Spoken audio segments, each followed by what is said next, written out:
Let's do it. Let's get better. Let's get more present. Let's execute. Let's take action. Let's move this matter. Let's move those physical forms and create new ones. Create new physical forms into our lives, into our plane of existence and experience. You know, there's so many opportunities, so many variations of experiences we could have, and it's up to us. It comes down to our thoughts. What are we telling ourselves? What are we telling others? It comes down to how we respond to situations. Do we have faith that things could turn around? Do we have faith that things could transform itself into a better scenario or a better situation? You know, it's a lot easier, I would have to say, it's a lot easier than it seems. It's just we complicate things. We second guess ourselves. We worry too much. We basically doubt ourselves sometimes. I know I do it. I know I doubt a lot of the times. And what I'm noticing now is, in order for things to change, I got to be a little bit more patient, but more confident, more sure, more in tune with myself and what I'm doing and what I'm exerting, what I'm repeatedly thinking about. Sure, you know, yeah, there's obstacles. Sure, there's times where you can get doubtful. Sure, there's times where you could, you know, say this and say that and, you know, compare. But in the end, it just comes down to you within that relationship you have with the source, the creator of the universe. That's what it comes down to. What are you going to tell yourself? What are you going to say? For example, like I used to do this, but now I catch it in others and I kind of help them out. But then I also have to be surrounded by people that would catch me, and I also have to catch myself. And that's when explaining something, sometimes I would say the word try. I'm gonna try to do this. Well, trying is basically already saying what? That there's a possibility I'm gonna fail.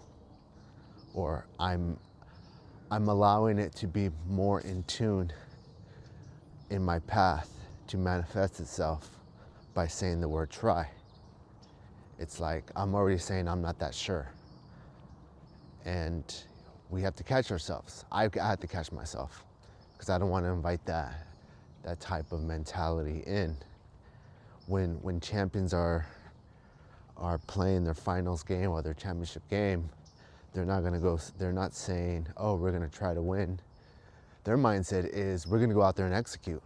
We're gonna go out there and play our damn best ball, give it all we got, and win this thing. Like, we got this. We got this. They're not gonna try. They're gonna execute. They're gonna action. They're gonna plan of attack. They're gonna persevere no matter how hard it gets or challenging or whatever conditions are against them. And so when we explain things, we have to have that same mentality. We have to have that same mentality where we're not gonna try, we're gonna execute, we're gonna find a way, we're gonna find a solution. And again, it comes down to, what are we telling ourselves? What are we, you know, saying internally? Are we second guessing? What are we focused on? That's the most important one. I always say this, it's like, what are we focused on? Right? We're focused on thy neighbor, we're focused on what other people are doing, what the rumors are, and then researching the rumor, and it's just all a distraction. It's all a distraction. And so what I'm noticing for myself, and I want to share this with y'all, is that the focus, whatever you're focused on, is expanding. Let me say that again. Whatever you're focused on is expanding. So if you're focused on doubt, well, more doubt's going to creep in. But if you're focused on success, execution, prospering, completion, follow through, guess what? That's going to present itself. Like it's up to you if you want to fail or if you want to exceed. Like it comes down to you. There's no and ifs, buts about it. It comes down to you. And it also has to do with who you surround yourself with. Who you surround yourself with, what patterns you have, what habits do you have mentally when things arise, when you have challenges. Do you have those doubts, or do you have that confidence? Do you have that willingness to exceed? Do you have that drive to say, hey, I'll figure it out no matter what happens, even if there's a setback, even if there's a maybe, you're going to find a way to exceed. And it's just a constant game to figure out. So that's what it comes down to. What are you telling yourself? What are you focused on? Those thoughts are shooting out into the universe and coming back at you. So we have a lot more responsibility than we think. One of the things I did this last weekend was clean my space. Like I did some deep cleaning. Cleaned my shower, cleaned my toilet, my whole bathroom basically. And as I cleaned it, I realized I don't clean it enough. And the second thing I realized is that by me cleaning it, like I start vibrating at a different frequency because my surroundings are clean. Like what I'm putting out, I'm getting back. It's like I'm cleaning out the universe and the universe is cleansing me back.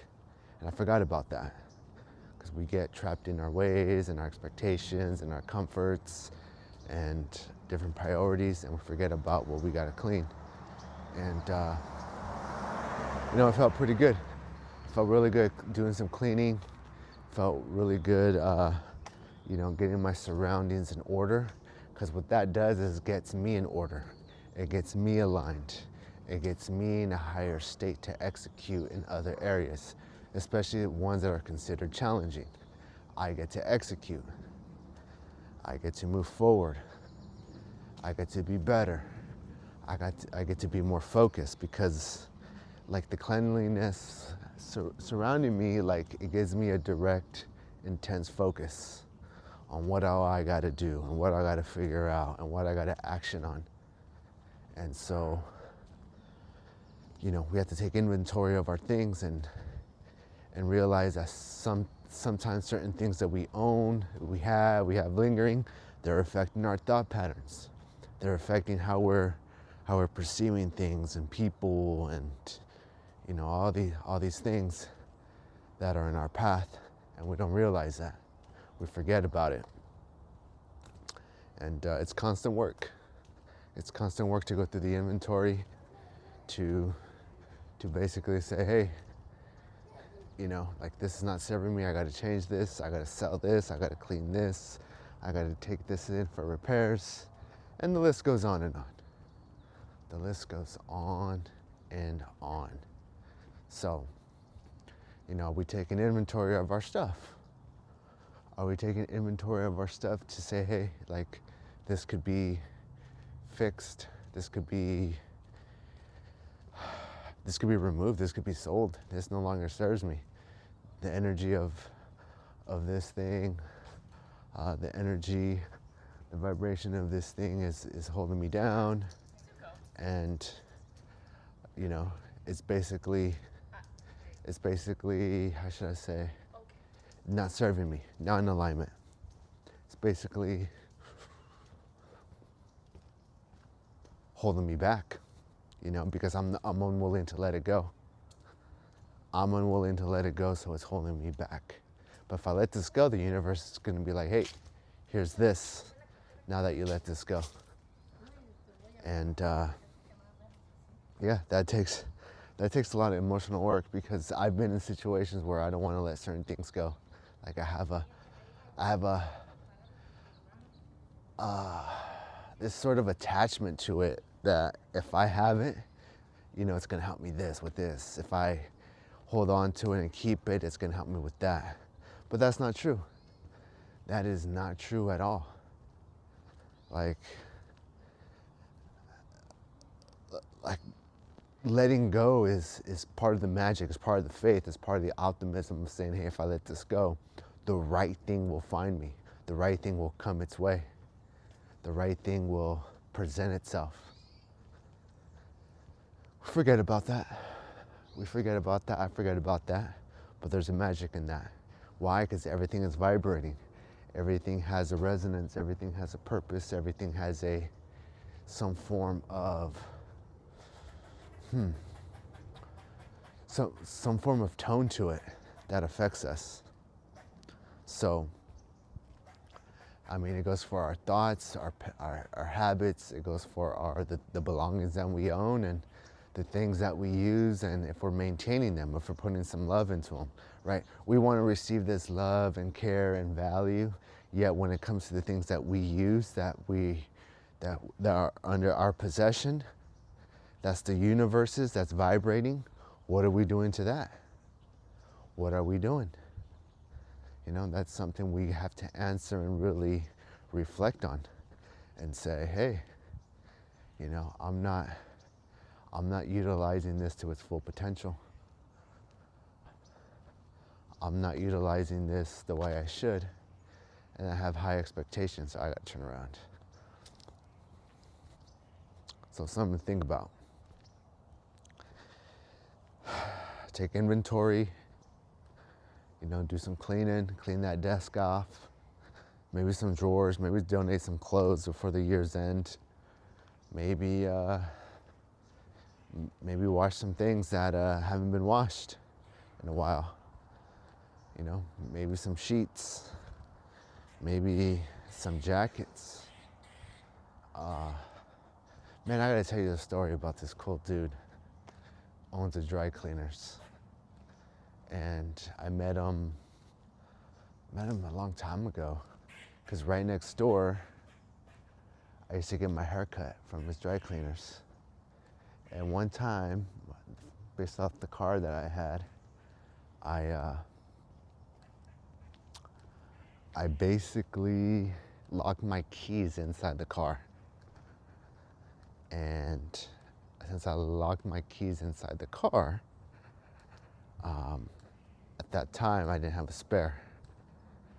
And I was across town, I just got a haircut, and I didn't have insurance.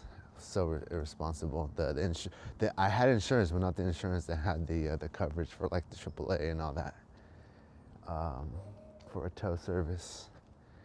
And this gentleman, who was the dry cleaner next door, came out, saw what was going on, and I asked for I forgot what tool I asked for. He's like, no, I don't have this tool, but I have AAA. And he called AAA for me. And, you know, they came and opened the door to my car, and I got my keys out. And I offered to pay him, and he's like, no, that's fine. I get it for free and do some service. And it was a Vietnamese guy, you know, hard to understand, and, you know, but he could speak a little English. But here's the thing. Ever since then, I've taken whatever clothing I have to him for dry cleaning. And from where I live and where he is now is across town. But I make the trip. I make the trip because, and it's been years, and I go to him at least every other month because there's some shirts and some pants that I don't want to put in the washer, so he'll dry clean them.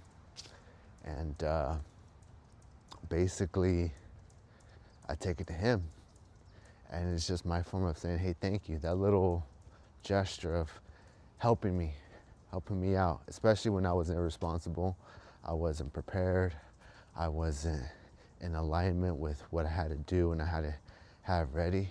Like, he came through. And I show my gratitude to him by taking my stuff to him for dry cleaning, and I pay him full price. And cool dude, you know, like to this day, like I'll take my stuff, and he's closed on Sundays, but he works in the back on Sundays, and I'll knock on the door, he'll open the door for me to take my stuff. Or if I gotta do a pickup, he'll allow me to do the pickup. So it's this type of service man, like, it's incredible. He helped me out, and now it's like he's got a client for life. You know, like I'll drive across town to drop my stuff off to him. Like, I don't care. Like, he deserves it. I want to give him my business. He deserves the business, and you know, just little things like that, right? Little things like that, and you know, it's a good reminder that I got to keep my stuff in tip-top shape. I got to be on top of my stuff. You know, it's all vibrating, it's all affecting me, and I use it, I utilize it. It's the universe's. And sure, yeah, I want some more things. I would like to have this, I would like to have that, and experience this and experience that. Well, I got to take care of the stuff that I have now. I got to take care of the stuff that's under my possession. We all do, because nothing is ours. It's all the universe's. It just lends itself for us, presents itself to us for, you know, the mission, the mission ahead, the path ahead. Beautiful thing. So I'll let this go now. I'm at the 15-minute mark. Practice my talking, practice my spiel, and I hope this was a good reflection about ourselves, about what we're saying, what we're thinking, what we're focused on, and our surroundings, what's in our possession. So, all right, on to the next. Before I hang up on this one, I got to do this little goodbye thing. It's what is it? Take care and take inventory, something like that. I'll figure it out. All right, y'all, on to the next. Peace.